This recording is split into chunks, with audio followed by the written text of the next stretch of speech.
మన తెలంగాణలో మొట్టమొదటి ఫ్యాక్టరీ అవుట్లెట్ మన ముకుంద జ్యువెలర్స్ లో లైట్ వెయిట్ ఆభరణాలు కలెక్షన్స్ ఎన్నెన్నో అన్ని జ్యువెలరీస్ పై VA కేవలం 2 to 12% మాత్రమే. విచ్చేయండి ముకుంద జ్యువెలర్స్.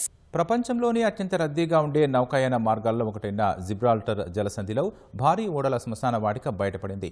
స్పెయిన్కు చెందిన పురావస్తు శాస్త్రవేత్తల బృందం సముద్ర గర్భంలో దీన్ని కనుగొంది.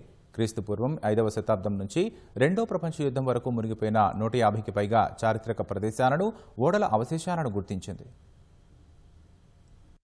అంతర్జాతీయ సముద్ర పరిశోధనల్లో చారిత్రక ఘట్టం ఆవిష్కృతమైంది. ప్రపంచంలోనే అత్యంత రద్దీగా ఉండే నౌకాయాన మార్గాల్లో ఒకటైన జిబ్రాల్టర్ జలసంధిలో పిల్లర్స్ ఆఫ్ హెర్క్యులస్ గా పిలిచే చోట భారీ ఓడల శ్మశాన వాటిక బయటపడింది. దాదాపు 18 నెలల పాటు క్యాడిజ్ విశ్వవిద్యాలయానికి చెందిన నాటికల్ ఆర్కియాలజీ నిపుణులు ఇక్కడ విస్తృత పరిశోధనలు చేశారు. ఇందులో భాగంగా మొత్తం 151 చారిత్రక ప్రదేశాలను గుర్తించగా వాటిలో 134 మునిగిపోయిన ఓడల అవశేషాలు ఉన్నట్లు శాస్త్రవేత్తలు స్పష్టం చేశారు. ముఖ్యంగా ప్యూనిక్ కాలానికి చెందిన క్రీస్తు పూర్వం 5వ శతాబ్దపు అత్యంత పురాతన నౌకతో పాటు 23 రోమన్ నౌకలు, ఇస్లామిక్ మధ్యయుగానికి చెందిన 4 నౌకలు, ఆధునిక కాలానికి చెందిన 24 ఓడల శిథిలాలను వీరు కేటలాగ్ చేశారు.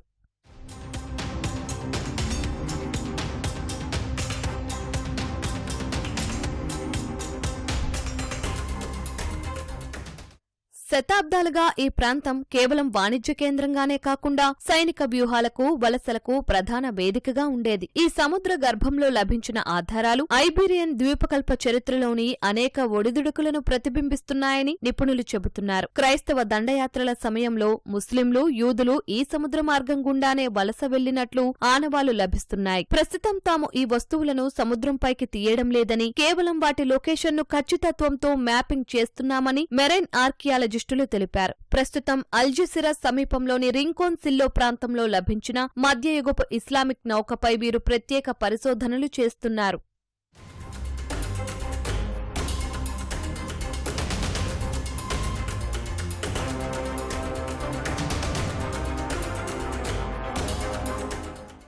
Between the pillars of Hercules అనే రీసెర్చ్ ప్రాజెక్టులో భాగంగా ఈ అన్వేషణ సాగుతోంది. శతాబ్దాల తరబడి జరిగిన నౌకా యుద్ధాలు, వాణిజ్య లావాదేవీలు, మతపరమైన బహిష్కరణల వల్ల ఇక్కడ ఓడలు మునిగిపోయాయని నిపుణులు విశ్లేషిస్తున్నారు. అయితే సముద్ర గర్భంలో దాగి ఉన్న రహస్యాలు ఇక్కడితో ముగిసిపోలేదని చెబుతున్నారు. ఈ ప్రాంతంలో ఇంకా దాదాపు 2000కు పైగా చారిత్రక ఓడల అవశేషాలు దాగి ఉండవచ్చని పురావస్తు శాస్త్రవేత్తలు బలంగా విశ్వసిస్తున్నారు. భవిష్యత్తులో జరిగే పరిశోధనల్లో మరిన్ని ఆసక్తికరమైన నిజాలు వెలుగులోకి వచ్చే అవకాశం ఉందని భావిస్తున్నారు.